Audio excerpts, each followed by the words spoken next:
Hey y'all, and welcome back to another episode of Becoming No One. This is episode 12. I'm your host, Big Taj, and today we're going to talk about lucid dreaming. So I know the last couple of episodes has been like two-part episodes. This will also be a two-part episode. Y'all, I get all of my information from books, sometimes multiple books. So a lot of them will have like a volume 2, and I try to get as much information as I possibly can because I want us to, be aware, explore, and have a safe place where we can come and learn about these things. So this will be part 1. Next week will be part 2. In this episode, we're going to talk about like the basics of lucid dreaming, but we're not going to actually get into how do you lucid dream until next week. But we will talk about like what to expect during lucid dream. We'll talk a little bit about realism. We're definitely going to dive into consciousness, which we talked about the levels of consciousness and briefly hit on consciousness. But now we need to understand what the fuck is consciousness, right? So we'll get to understand that in a very, very deep level on this episode, which I'm really excited about. We'll talk about awareness and also preparing to lucid dream. And then we'll also talk about memories and sleep paralysis. And the reason why we need to talk about memories and sleep paralysis is because they play a part in consciousness and they also play a part in this lucid dreaming. So lucid dreaming has actually been around for a very long time. The first evidence of lucid dreaming was through the Egyptians and also the Tibetan Book of Dead. So if you know anything about the Egyptian Book of Dead or the Tibetan Book of Dead, you've probably realized that they used tactics like astral projection, meditation, and also lucid dreaming for preparation for death, right? So ancient yogis also use this as well as like dream meditations, where they basically sit for long periods of time and they go into these meditations and are able to basically explore the astral realm, the mental plane, and any other planes of existence, which we'll talk about once we talk about the second half of this episode, and then the episode after we'll talk about like the planes of existence, right? So lucid dreaming is not a new concept, okay? This has been around for a very, very long time. I suggest anybody who's going on this journey to read the Egyptian Book of Dead and the Tibetan Book of Dead, because a lot of these religions are basically based off of these books.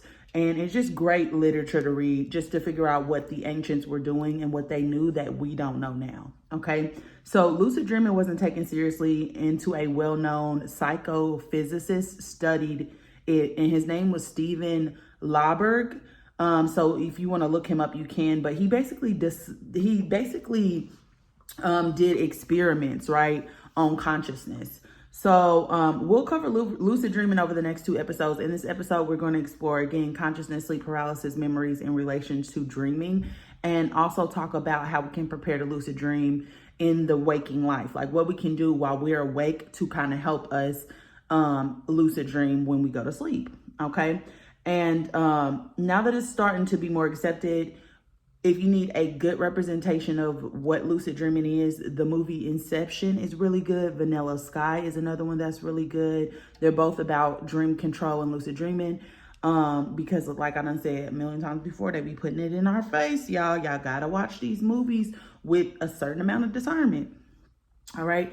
And then you also need to understand when it comes to lucid dreaming, intention is really, really important. Okay. You need to set the intention for why you want to lucid dream. If you want to start practicing this, you need to understand why you want to start practicing. Like, what is the overall goal? Because that'll actually help you to, get into the lucid dreaming state. Okay. So first and foremost, Tasha, what the hell is lucid dreaming? Now, in the last episode, I told y'all lucid dreaming was great practice for astral projection. If you want to build up to astral projection, lucid dreaming is a great place to start. But lucid dreaming is very different than astral projection, because astral projection is you either being aware that your consciousness is separating, whereas lucid dreaming is you are actually in the dream state and you realize that you are having a dream, right? You become aware that you are dreaming. And then at that point, you can take over your dream. What makes this good practice for astral projection is that a lot of things that happen when you astral project actually happens when you're lucid dreaming as well, okay? So you may hear the sound of rushing water. You may feel like numbness in your lips. You may feel like you're being pushed or you're sinking into your bed. And a lot of times, this is a big one, you feel a presence is watching you. I can't tell you how many times I had somebody say that they woke up in the middle of sleep paralysis and felt like a presence was watching them. Okay, this typically happens and is super, super normal in lucid dreaming. So with us knowing this, we have to accept that this experience is not going to be comfortable at the beginning, okay? Because lucid dreaming activates our amygdala, and our amygdala is responsible for fear. Okay, so we are already tapped into this fear energy when we're in this lucid dreaming state. So a lot of people will report these intense vibrations, right? And the vibrations can kind of range from like mild tingling to like vibrating so hard that you feel like your body is about to fall apart. Yes, I'm a little dramatic, but to some people, that's what it feels like. I feel vibrations myself, okay? And the whole purpose of this is, or the whole reason why this is happening is because you are conscious or you are aware when the separation is happening, where your astral body is kind of separating from your physical or your chemical body, right? But you need to understand that these are not real. Even though they feel very real, they're not really happening. And also the fear itself is not real. It's an illusion. It's just that the portion of the brain that controls fear is actually activated in this process, okay? So how to prepare for lucid dreaming? It's very similar to astral projection, but the best preparation is practice. Okay, just like anything, like you got to practice how to walk, you have to practice how to eat, you have to practice how to talk. Like anything, you have to practice how to use your astral body, and lucid dreaming is how you do it. Now, what can we do throughout our day in the waking life that kind of helps and prepares us in this process is compare what you see in the dream state to the waking state, okay? And sometimes there's no comparison, but compare them. When you're awake throughout your day, go through your house and look around you, okay? When you go to the store, look at everything. Pay attention to literally everything. Try to notice as much as you can possibly notice, okay? Because that is going to help you increase your awareness. And whatever you do to the astral body happens to the physical body, and vice versa. Whatever you do in your waking life can repeat itself in your dream life, which we talked about in the last episode when we talked about astral projection. So start comparing the stuff in your dreams to stuff that you see in everyday life. Also, you need to understand the body. This is going to be an uncomfortable situation, but it is not real. Focus on relaxing throughout the day, whether that's meditation, whether that's yoga, whether that's sitting down and doing breath work, but practice on getting into that relaxed state.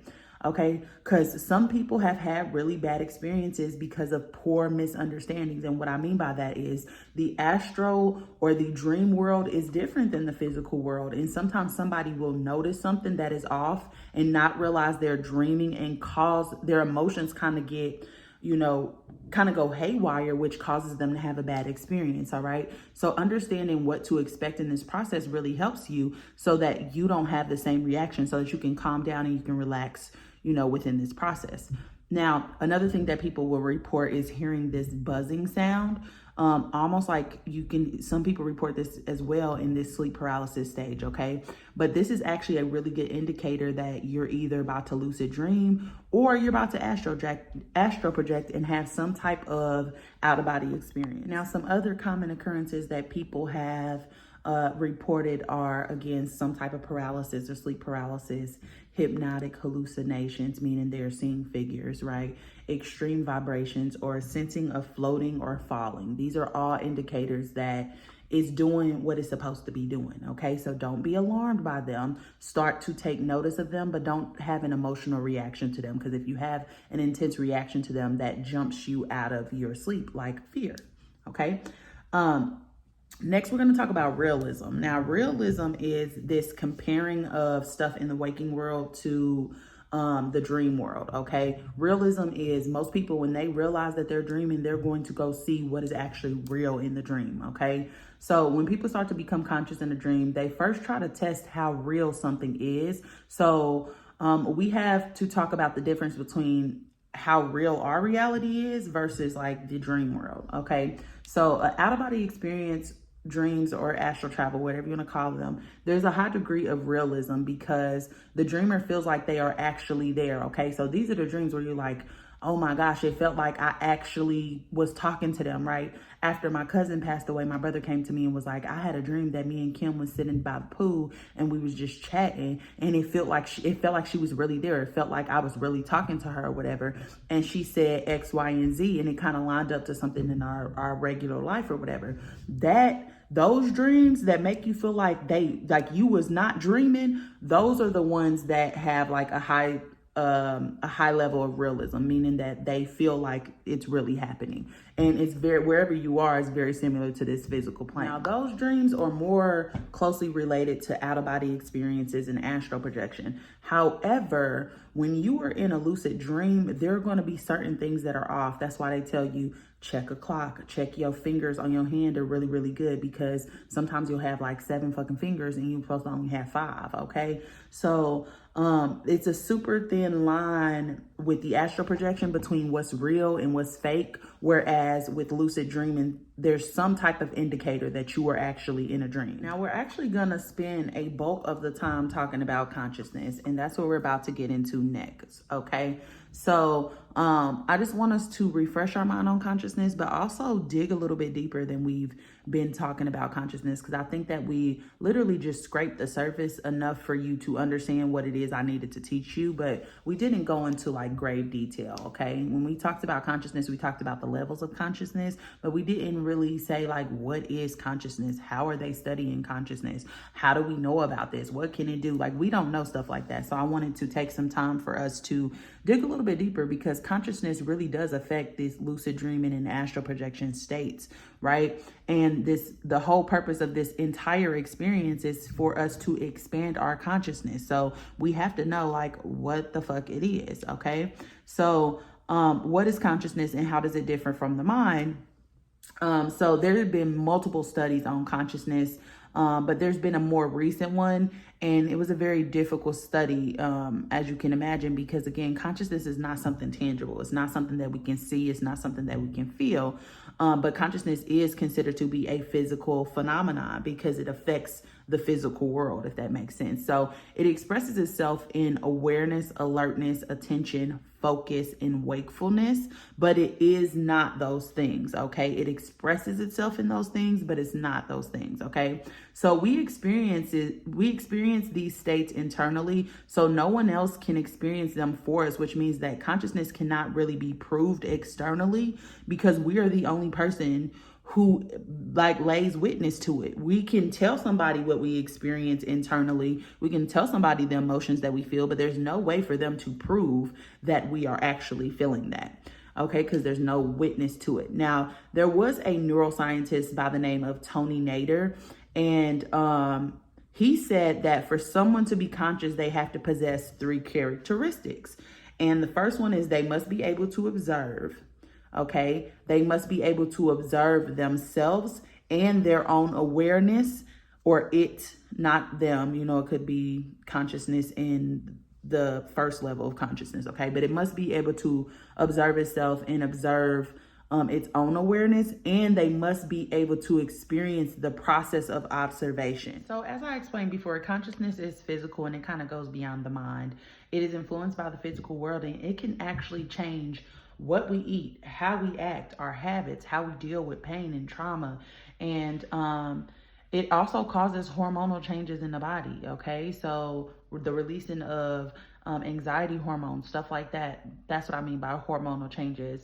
And then also like how we react to the information that we're receiving as well, okay? So consciousness also influences our physical state. So you change your perspective and your behavior changes based off of, you know, what physical state you are in. So who you are changes. All right. Now, Tony Nader, this neuroscientist, actually said that changes start in the spirit, then it's processed by the mind, then the body has some type of reaction to the information that it's receiving, okay? So I actually say this all the time. If you want things to change, you need to change your mental first. Once you change your mental, the things start to happen in the spiritual plane before you can actually see them in the physical plane. That's what this is saying, okay?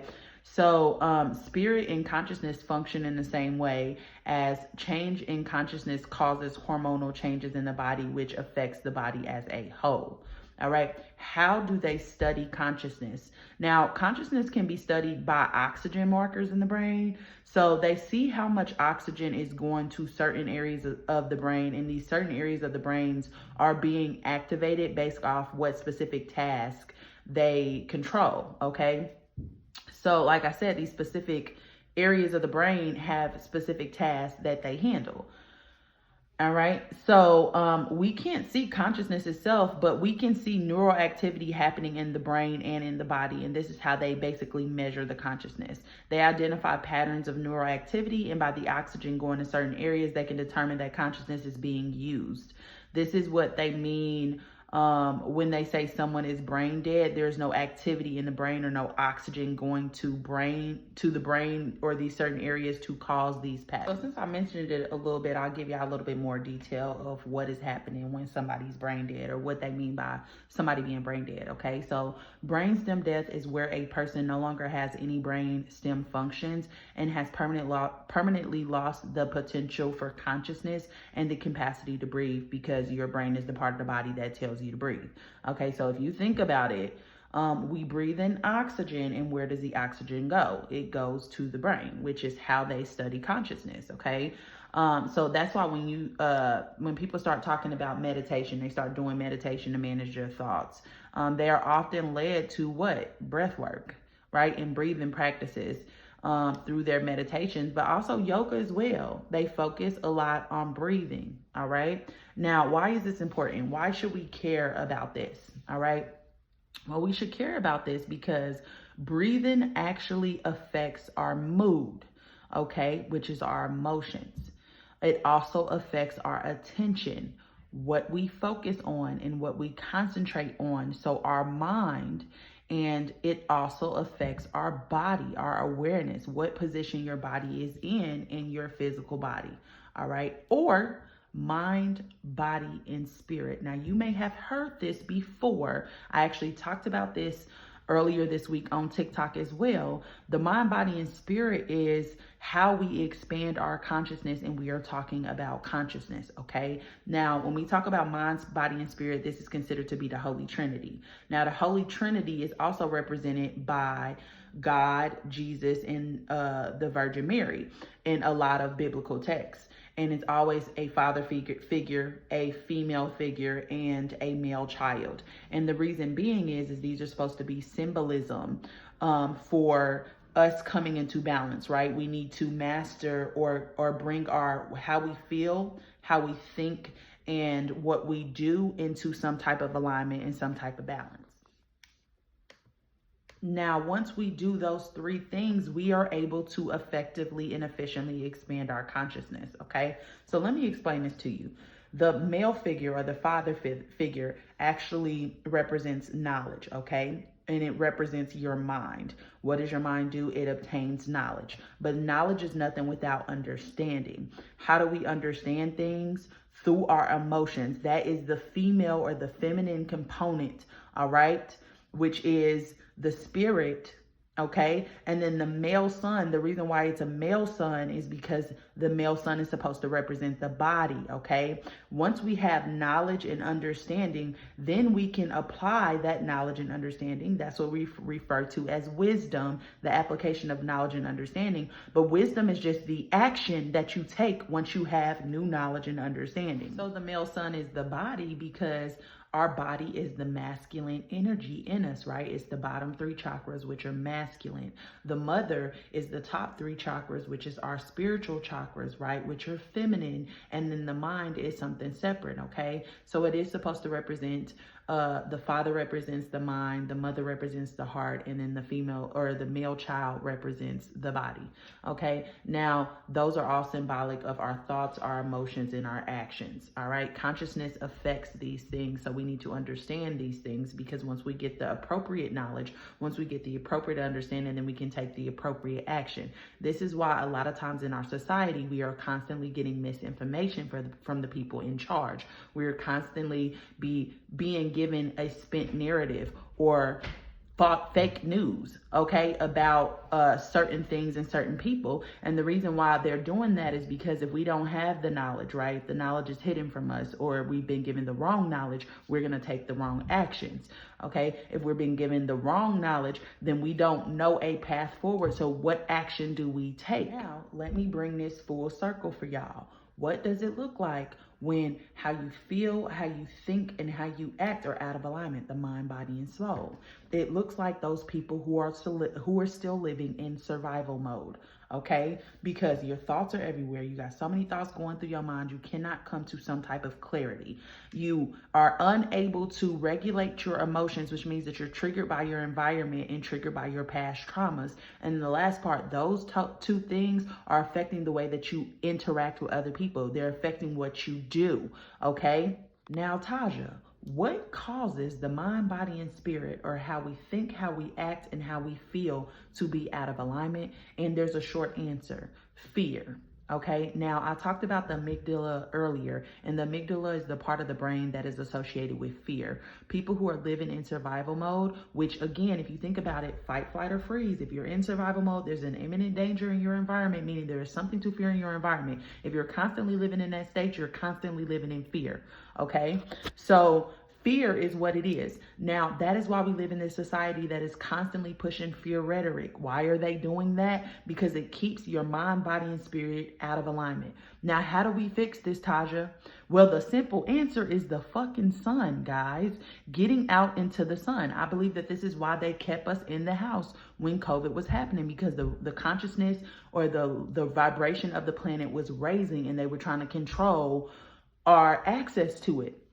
Okay, the sun actually activates our DNA, which is a storage for hidden information. We have esoteric information hidden inside of our DNA that we don't have access to because we haven't raised our consciousness enough. Because I've said many times before that you can only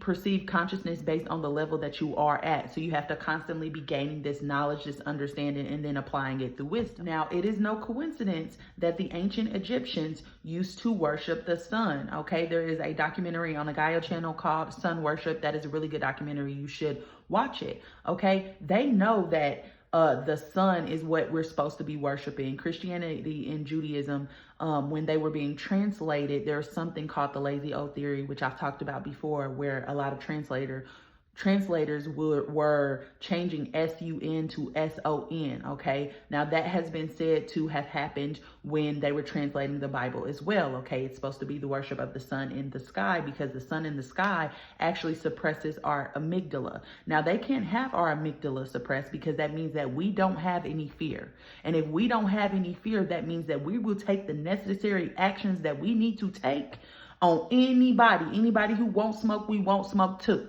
Okay, they cannot have that because we are not easily controlled when we are not bogged down in fear. Now, we're going to talk about this concept more next season when we start to talk about the Hermetic principles, right? Because this season, again, is about us and what we need to know about us, our capabilities, you know, our intrinsic design, like all of that. Whereas the next season is going to be about the universe. It's going to be about everything outside of us so that we can start expanding our consciousness, what we're actually talking about right now. How do we do that? Practicing lucid dreaming and astral projection, because they help you to expand your consciousness and your awareness, okay? Now, we can alter consciousness based on how we interact with our senses, okay? How our brain operates and how we change our states of awareness. Brain function and mental states, which can influence our level of awareness or what we think or what we perceive as consciousness. But consciousness is a thing in itself, okay? So these brain function and mental states are separate than what consciousness actually is, all right? It's separate from this awareness as well, which we're going to talk about awareness next, okay? Now, consciousness changes based on how things are learned, because the conscious mind is where learning happens. Then it is processed and becomes a memory, which is stored in the unconscious mind, which is called implicit cognition, which influences behaviors. But it's outside of conscious awareness, all right? Meaning that even though our unconscious mind is quote unquote unconscious, it's not unconscious, we're just not aware of it in our conscious state, if that makes sense. So if you think of implicit cognition as muscle memory, that will kind of like help you understand what this is. Or the fact that once we learn how to ride a bike, we never forget how to ride a bike.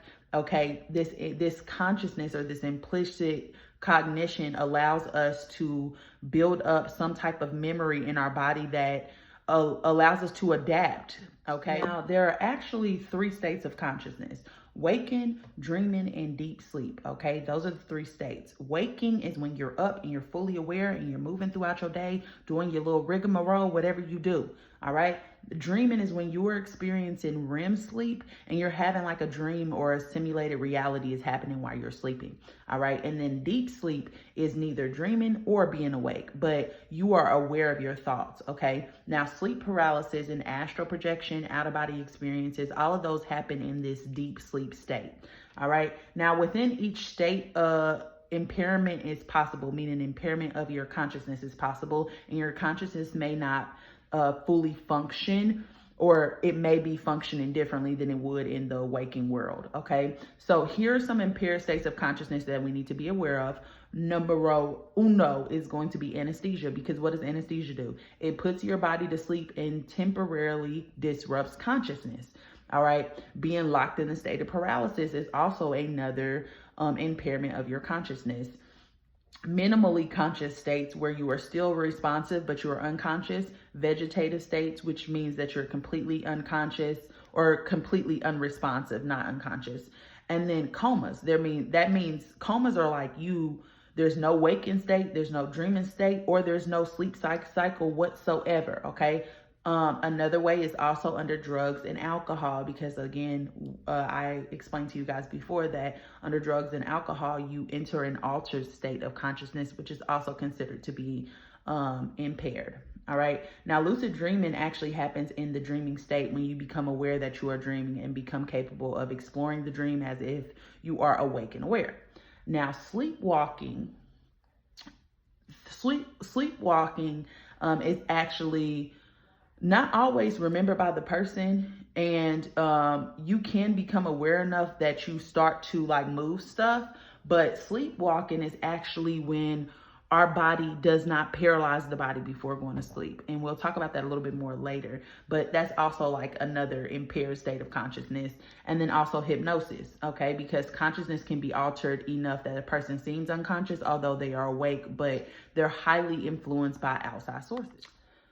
So as you can see, our states of consciousness actually are able to change throughout the day, and how we see and interact with our reality on a fundamental level are based off of these levels of consciousness that we kind of go in and out of. All right. Now, consciousness is directly linked to how we interact with our environment, including the sleep cycle and lucid dreaming and astral projection, which actually happen in that sleep cycle. That's why exploring consciousness was important for this lesson. Okay.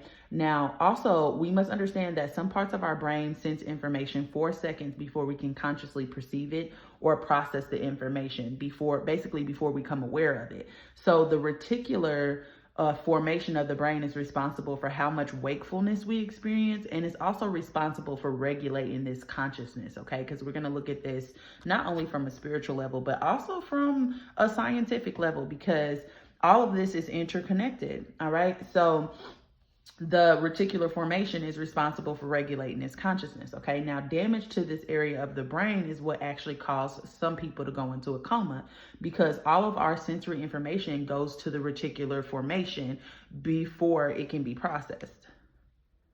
So as you can see, our levels of consciousness change throughout the day based on how we're interacting with our environment on like a fundamental level. So consciousness is directly linked to how we interact with our environment, including our sleep cycle. Now, lucid dreaming and astral projections are happening in those sleep cycles. Okay, so that's why it's important for us to talk about consciousness and explore consciousness in this lesson, so that we can understand what we're even doing. Okay, which is expanding our consciousness. Now, let's talk about this kind of from a scientific standpoint. So we must understand that some parts of our brain sense information like up to 4 seconds before we can consciously perceive or process the information. So it's basically sensing the information before we even become aware of it, okay, in our body. So the reticular formation of the brain is responsible for how much wakefulness we experience, okay, so our consciousness, unconscious, like that type of thing. But it's also responsible for regulating our consciousness. All right, so damage to this area, the reticular formation, usually causes somebody to go into a coma because all of our sensory information has to go through the reticular formation before it can ever be processed by any other area of the brain. Okay, so this is how we know consciousness and awareness are different from each other. Although they're related, they're two different things. All right. So our awareness only occurs when a secondary or succeeding area of the brain becomes aware of this information. So it's almost like when we have to go through customs every time we enter a new country as a new visitor, right? The reticular formation is customs for new information, thoughts, ideas, insights, all right? Now, the other parts of the brain, the hippocampus controls the basic bodily functions of homeostasis. The midbrain and the amygdala control the core self and the ego. Okay, so you remember I said that the amygdala is responsible for fear. Okay, we already know the relationship between ego and fear because ego is what keeps us alive. Okay, ego is responsible for us surviving. All right, so it operates based off of fucking fear. Okay. And then the cortex is the autobiographical self, which contains language, speech, and memories. All right. Now, because there is this delay and it takes time for us to process information, our reality is actually delayed. But our brain has a masking effect that makes us or that allows us to think that everything is continuous, okay? And in this masking effect, what it's actually doing is making up stuff, like pulling stuff from our environment to make things more cohesive, okay? And make sure that our consciousness is experienced continuously. So there are a couple ways in the waking state that we can experience this lag or this delay or this brain masking, okay? Where we can see it start to break down. Now, people who have like brain lesions or like people who have like some type of damage to their brain, those people will basically say things like it was as if I was experiencing it and time was slowed down, okay? And life was happening in slow motion, okay? Now, this happens because the brain can no longer keep up with the masking effect due to it being in a weakened state.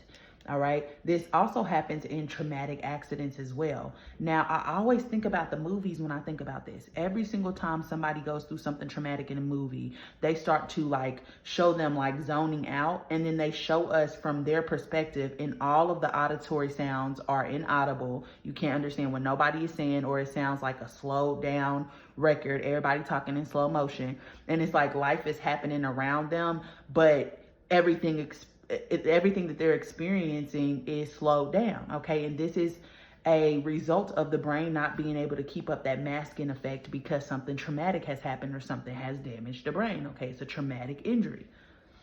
Now, there is also a large part of our consciousness that we aren't aware of, which is our unconscious mind, but it controls a large area of our experience, okay? Now, this is why we're going to lucid dream. All right. Now, these things are important to talk about because we become aware of some of these things when we are lucid dreaming, the stuff that we have hidden from ourselves, the lost memories. Okay. If you need a good example of this, I'm going to say a time blue in the face.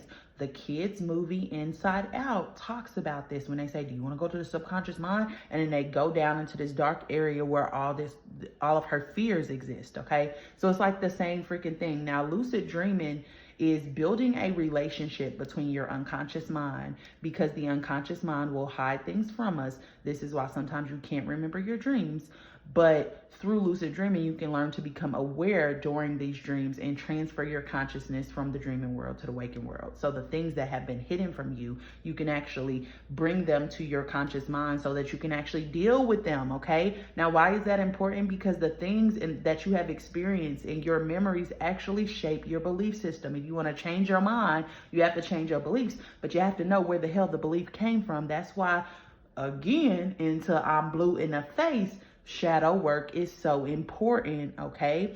Yes, you're not going to be able to remember everything that had happened in your life, but through lucid dreaming, astral projecting, doing shadow work, meditating, through all of those things combined, you are able to expand your consciousness. You are able to figure out what is hidden and deal with it. Now, I ain't saying I'm a preacher, but I ain't saying that I ain't. All right. So the ego is another aspect of your consciousness that plays in the background because your perception of self is generated by consciousness. All right. Your experiences. Now, actual consciousness is another aspect which is important to your overall view of reality, which includes your intentions, your desires, your emotions, your wishes, your thoughts, your imaginings, and your plans, your goals, right? These are all actions behind your consciousness or how you play out your consciousness. It's an expression of what the self wants most, okay? This is called your, again, actual consciousness. So as you can see, your ego is not the whole you, but a small part of you. It's a small part of your consciousness, all right? That's why the ego should not be driving the fucking car, okay? Because there's so much more to your consciousness than this little blip, this little small piece that a lot of us are living out of, which is, the ego, again, puts us in that survival mode. All right. So again, do your shadow work so you can get out of survival mode and get out of those lower vibrational energy places, right? Because we also talked about this before. When you are trying to astral project, when you are going into a lucid dream, you actually affect your reality. How you feel affects your reality, okay? So if you haven't dealt with your fears and your shadow work, that stuff is going to play out in front of your freaking face. Okay, and it's going to affect your experience, okay? The same with earth teachers, the shroomies, okay? If you do not set proper intentions, right? If you do not set proper intentions and your mind ain't right, you are going to have a bad experience. You're going to trip so hard that you crack all your front teeth, baby. Okay? So it's the same thing, okay? You want to experience real joy. You want to experience bliss as well. Okay, so it's easier for you to change your reality again, and that emotional state is going to affect that dream world and also the astral world. Now, the unconscious mind is in control and creates lucidity, which brings things that are in our unconscious mind to our conscious awareness, okay? So consciousness is the ability to awake, okay? Is to be aware and to evaluate your environment. The most important part is the evaluating the environment part, okay? Because how we do that is we obtain knowledge, okay? The father figure, the mind, all right? We process for a better understanding the emotions, the female figure, the mother, okay? And then we apply the knowledge and understanding through action in our day-to-day life, the male son, okay? The body, all right? So that is why all of this is important, because it's all related, all right? Then through what we do in our day-to-day life, right? Because through acting this out, we actually start to develop those habits that shape how we experience our reality and how we create our reality. So, like the great Erykah Badu said, my cipher keeps moving like a rolling stone, baby, okay? I hope that this is bringing this 360 degrees for some of y'all, okay? Everything that we have talked about is related. Okay, so that's why it's important for us to understand how the mind works, for us to understand how the body works, and for us to understand how the spirit work. Okay, and that's what we've been talking about this whole season, how the mind, the body, and the spirit work. All right, the ego and the higher self, the levels of consciousness, all of that has to do with the mind, the body, and spirit, how we feel, how we think, and how we act. Why? Because when we put those into balance and into alignment, we are able to effectively expand our consciousness. And that is what we came here to do, okay? That is the ultimate goal. So we can get up out of here, all right? So we don't have to do this again, okay? So why is this important? Again, because these are the key concepts of lucid dreaming, and we can deduce that consciousness and wakefulness are different. Okay, we can feel empowered to explore our different levels of consciousness. Okay, and this is how we do it. We got to practice. We got to practice. We got to practice, because practice makes perfect. All right. Now, lost dreams and concepts are hidden in the unconscious mind, and practicing becoming aware during these dream states can help you to gain access to those hidden concepts and belief systems that affect the way that you see life in the waking world. This is why we are the best interpreter of our own dreams, because our dreams are about us. Okay, it's about the shit that we got hidden. We just need to go through it, shuffle through it, think about it, keep a dream journal, right? If it's on a certain date, write down a date. If you've seen a time in your dream, write that down too, okay? Because those things are hints for you to discover what your dream is about. All right. So also, again, if you need a good place to start, look at the movie Inside Out. Look at Inception. All right. The scene in Inception where he went into his mind and he unlocked a fear. His wife had died in real life and he started experiencing some type of distorted reality where she was present. Okay. And he literally almost lost them everything, right? He almost lost himself in a dream because he was starting to not be able to tell the difference between what was real and what was fake. Okay, so Inception, again, is a great movie to watch about this because it can really help you to understand, all right, that there's stuff that is hidden from us in the unconscious mind that affect us in those lucid or those astral states, okay? So again, 2 words, shadow work, all right? So the unconscious is not really unconscious, though we are just not consciously aware of it, all right? It's always there, but our eyes play a trick on us, or our mind is playing a trick on us, okay? It's kind of like our nose. We know that our nose is on our face and we should be able to see our nose from the position of our eyes, but we can't see it because our brain is playing a trick on us, right? But if we focus and we look at it, it's there. It's the same thing with consciousness. I know that my analogies be off the chain, y'all, but I'm telling y'all, my brain works in a weird way. So it do be making sense to me. I hope it be making sense to y'all. All right. So it's there, but we're not aware of it. All right. Now, this also can be accessed through hypnosis. The unconscious mind can be accessed through hypnosis. Okay. That's why some people will do those past life regressions, or some people will go under hypnosis to figure out what's hidden in their subconscious mind. Some people will go under hypnosis to stop themselves from chain smoking. Okay, or stop themselves from some type of addiction, because if you can get to the core foundation of that belief and where it started, all you do is got to change it. All you do is got to trick the mind. Now, when we was talking about the ego, we talked about Sigmund Freud and we talked about Carl Jung, okay? Now, Carl Jung actually said that the unconscious mind is basically expressing itself through the ego in the waking world, which to me makes a ton of fucking sense, because what we're doing is going around projecting our insecurities, our belief systems, living in comparison to other people, and seeing ourselves or experiencing this separation, right? When we're living in our ego and when we're living in survival mode. So when we haven't done our shadow work, we're reacting to everything based off of our trauma, based off of our experiences, okay? So that makes perfect freaking sense. Now, I can't speak to the validity of it, but to me, the math is mathing. All right, now through the dream experience, we can bring whatever is hidden again from the unconscious mind to the conscious, which helps you to increase awareness of your true self, okay, your true state of being. And just a little FYI, this is what they are trying to recreate through this AI, through this transhumanism. They are trying to recreate consciousness, okay? That is what AI is. They're trying to make consciousness. All right. Now, the movie Transcendence with Johnny Depp is a great movie to explore this concept of them trying to create consciousness through AI. Now, let's talk about awareness in preparing to lucid dream. Okay. So lucid dreaming is basically you catching yourself dreaming, but it's not as easy as it sounds. Okay.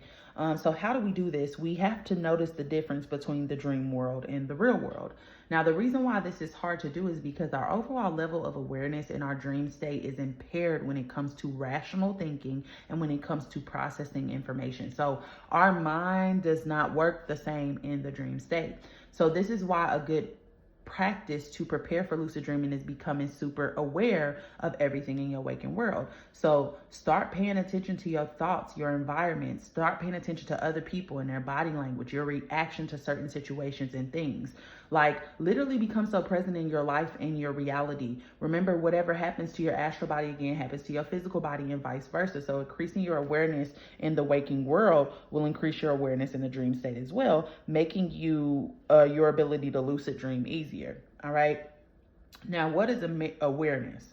Now, before we can talk about awareness, let's talk about not being aware. Okay. And when are we in a not being aware state? When we are zoning out. So a lot of us will zone out throughout the day, and wind up in these trance-like states. Now, this is that going into autopilot whenever you are in these bored or these stressful moments. Now, we tend to not focus or pay attention to our environment, being in this trance that makes us oblivious to what is happening in our reality. Now, this is what people mean when they say you are dissociated. Okay, you are unaware of your reality, or you have separated yourself from it by moving into an altered state of consciousness. Okay, so you are in your own little world and you don't know what's happening. People could be talking to you, and if you in your phone, sometimes you in a trance state. If you own social media, I literally had somebody do this to me when we was on the phone, and I literally had a whole conversation with her, and she didn't even remember it because she was scrolling through social media and she had tuned me out. It's the same thing. It's dissociating, okay? So lucid dreaming actually helps you to achieve the opposite of dissociation, and it helps us to stay more aware and increase our awareness. All right. So also another good practice is to practice mindfulness, okay? Because it prepares you again for lucid dreaming. Now, the ancient Egyptians and the Tibetans had great meditation and mindfulness practices. There have been scientific studies that have drawn a correlation between mindfulness and lucid dreaming. All right. Now, mindfulness is just paying attention. Okay. That's what awareness is, paying attention. Okay, so it's paying attention or staying focused on what is immediately happening in your reality. This trains the brain to be less reactive, meaning that you are not responding like impulsively to whatever triggers you. You are evaluating it, and you're going from this place of fixing things to observing things. Okay, you're observing, but you're not having a reaction. Okay, this trains your brain to be less reactive. So you just have to say you just moved into an apartment that's by a train track, and you sitting down on the couch, and all of a sudden the train starts blaring its horn, and you jump up out of your seat because this is your first time hearing it. Well, the next time that train comes, you're not going to have the same reaction because you've already experienced it, and you almost can anticipate when it's coming. So our brain and our body starts to remember certain things so that we are less reactive to them, and lucid dreaming helps us practice it. So mindfulness actually improves the connections within the brain. Now, this is actually what Dr. Joe Dispenza was talking about and when he was blowing up on the internet, okay, improving these neural pathways. So when we focus on something, the brain starts to add new neural pathways or cheat codes for that specific focus. So say something traumatic happens to you, right? The first time that it happens, just like that train, your brain is just gonna try to figure it out, okay? It's gonna send out all kind of signals, and it's gonna try to figure it out, right? But the second time it happens, it's gonna be better at sending the information that needs to be sent to the body, whether it's a release of hormones, whether it's stress, anxiety, cortisol, whatever. It's able to function better that second time. And as you continuously focus on something, the better and better and better the brain becomes at sending the proper appropriate signals to the body. All right. This is also a contributor to living in survival mode. All right. So this is the same thing we talked about in the episode about the ego, retraining your brain so your ego can stop triggering you to release those anxiety hormones, which is just cortisol, based off of your past trauma. So the brain creates a shortcut or a neural pathway to send the message from the brain to the body. Now, the neuron's ability to change means that the brain has to improve its ability to process information, and indicates the adaptability based off of what we find important. Now, mindfulness also has amazing effects on the body. Our bodies are electrical and chemical communication devices, whether we know it or not. Now, when your brain tells your body to walk, electrical impulses are sent through your neurons that release chemical signals that travel down these neuron pathways into the body to produce your desired reaction, okay, or get the body to move. Now, the first time, again, this happens, you may fumble through it, but as it keeps going or it keeps happening or you keep focusing on this thing, you become better and better. Now, they say you need to do something 10,000 times before you become an expert on it. All of that is muscle memory. It's practice makes perfect, okay? That's why we got to talk about memory in this episode. So there are these gaps, right, or these synapses that are between these pathways, all right? Now, these gaps between the nerves can actually store memory, or they have said that they think that they store memory, and they are responsible for creating our memories. So if that is the case, then that means these are also responsible for storing our trauma and our pain, meaning these gaps or these synapses, right, where these electrical impulses go from one neural pathway to another. When we focus our attention on different parts of our body, we are directing electrical impulses to those areas. And that's why sometimes when you focus on your hips or you stretch your hips out, if your hip pops, some people will actually start shaking and start crying and have like this release of trauma, okay? Because trauma is stored in the body. This is what we mean by trauma being stored in the body, and apparently it's in these synapses. Now, I actually practice breaking down this energy and moving this energy all the time through my meditative practices, because I literally just move the consciousness throughout my body. When I focus on my knee, like I imagine like my consciousness hovering above my knee and then sinking down into it. And that's how I also do my chakra meditations as well. And I can literally feel the energy breaking down and moving. And sometimes I'll start to get intrusive thoughts about situations I have not thought about in years. Okay, so the trauma starts to come up when I'm doing this. Also, I listen to healing frequencies as well, and some headphones that kind of look like this, noise cancellating, really, really loud. I listen to these healing frequencies and I can feel the energy moving through my body. I can feel the throat chakra unblockage happening. Like I can literally feel it as it's happening. So there are ways for you to practice this as well, breaking down this energy that's stored in these synapses. Now, how do we practice awareness? One, mindful meditation. The goal is to produce no thoughts. You don't want to restrict or push away any thoughts during this mindfulness meditation, because it allows you to play out whatever you're thinking about without any type of judgment, okay? So you're just observing what is happening in this mindfulness meditation. You don't want to send your thoughts away or nothing. Just allow them to come and to pass. The whole goal of this, though, is to not become triggered by them, not to have an emotional reaction by them. Allow them to come and go without any type of judgment or any type of attachments, okay? It's going into that flow, baby. Is going into that flow. Okay, the other part is reality checks. Now, reality checks is throughout your day. Count how many fingers you have. Count, how many toes you have. Look at the clock constantly throughout the day, because remember, whatever you're focusing on throughout the day, your habits are going to seep into the dream world. Okay, so 9 times out of 10, if you're doing reality checks throughout the day, right, you're going to do a reality check when you get in the dream world. And that is your moment. Okay, that is how you become aware. That is the pathway to that awareness. All right, so it's asking yourself if you are dreaming. Do that throughout your day. First, become attentive to your surroundings. Smell the air, touch things, compare the real world to the dream world. Okay. Great objects to focus on are your cell phone, their clocks, and also your hands. Look at those things frequently throughout the day. And then next, look for anything that feels strange. Okay, always look at it in your environment, because again, it's going to cause you to do it in the sleeping world.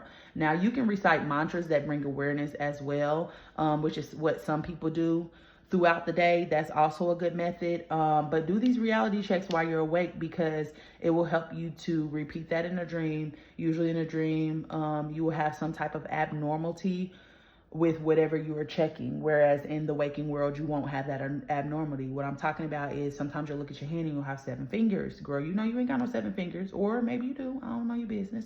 But what I'm saying is, do those reality checks, because once you can notice the differences, it increases your level of awareness in both states. Okay. Now, also make sure that you're getting enough rest, because that is essential for lucid dreaming. Sleep produces chemical changes in our brain that influence memory, cognition, hormones. Again, and hormones affect our weight, our diet, and our mood. All right. So it's really, really important that we get enough sleep. Okay. So have you ever watched the Waco Stakeout? Now, this was like basically a guy who had, you can say, a religious organization, or you can say it's a cult. But basically, the feds try to raid his compound, and instead of allowing them to come in, they just started blasting on those fools.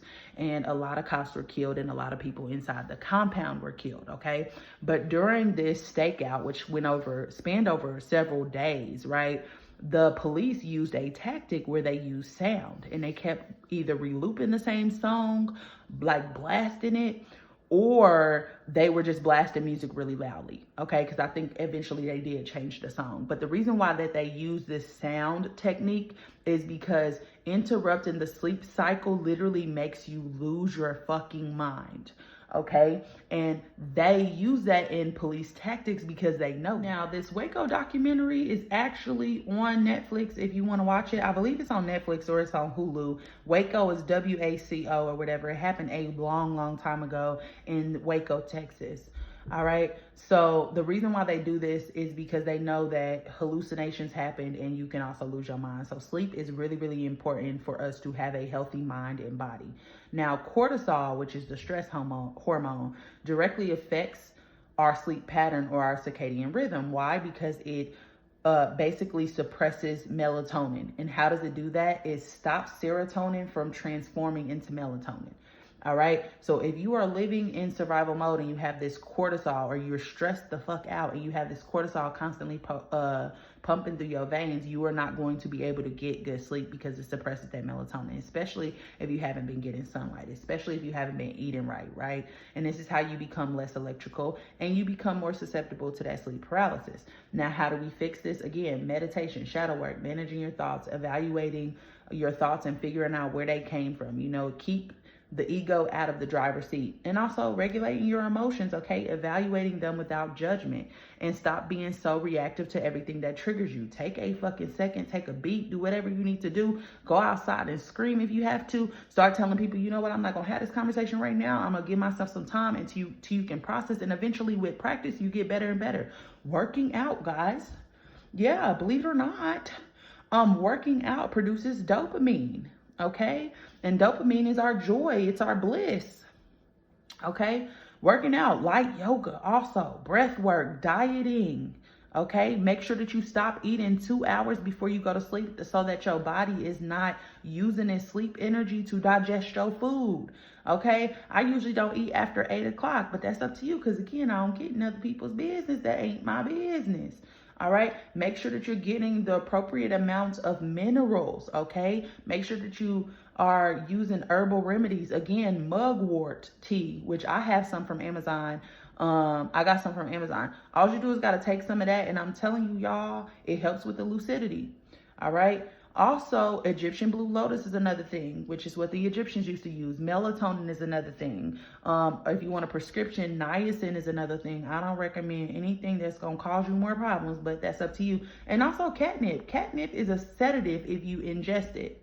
All right. So also reduce your caffeine intake. Make sure that you have a bedtime routine. Clean the space that you are going to sleep in, because you have to create a safe space for you to sleep in order for you to feel safe when your consciousness awakens. All right. Journal so you can process your feelings throughout the day. Journal when you wake up so that you can figure out what's on your mind and you can deal with it so it's not, interrupting your entire day. Set intentions before you go to sleep. All right. The unconscious mind cannot read our mind. All right. So it is up to us to tell it what we want. Okay. So we do this by setting intentions. All right. The conscious mind thinks, the unconscious mind stores memories. Tell the unconscious mind what you want to focus on and what you don't want to focus on. All right. And make sure that you turn the lights off, because even the smallest amount of light can throw off your sleep cycle. Now, that's why, again, people who watch scary movies will turn the light on, because they know that, one, darkness cannot manifest very well in light, and two, that it interrupts your sleep cycle. Okay. So if you're having a nightmare and you have the light on, you're more likely to wake up. Okay. Now, light makes us feel safe, and that there is a reason for that. Now, what is that reason, you may ask? I don't know, but it might have something to do with light being the physical manifestation of love. Okay, so this is going to be the end of this episode, y'all. Now, I'm going to give y'all the resources just because I still need y'all to know what the resources is and where I got this information. But the first place is called A Visionary Guide to Lucid Dreaming. It's by Lee Adams. I highly, highly, highly suggest. He also does like other work with like ego and stuff like that. And then also the Egyptian and Tibetan Book of the Dead, the movie Inception, Vanilla Sky, Inside Out. And there was another movie that I mentioned in here as well, Transcendence. Those would be really good places to start. Next week, we're going to jump it off. We're talking about memories and sleep paralysis. And yeah, I'm so excited. I hope this episode really brought some things full circle for y'all, especially in understanding how we expand our consciousness, right? Since we already know what the levels of consciousness are. And yeah, I'm excited for us to continue this journey, y'all. We have one more part of this episode, and then we have only, 2 more episodes before the season is over. I'm kind of sad about that, actually. But I love y'all deep, and I can't wait to see y'all next week. Happy healing, people.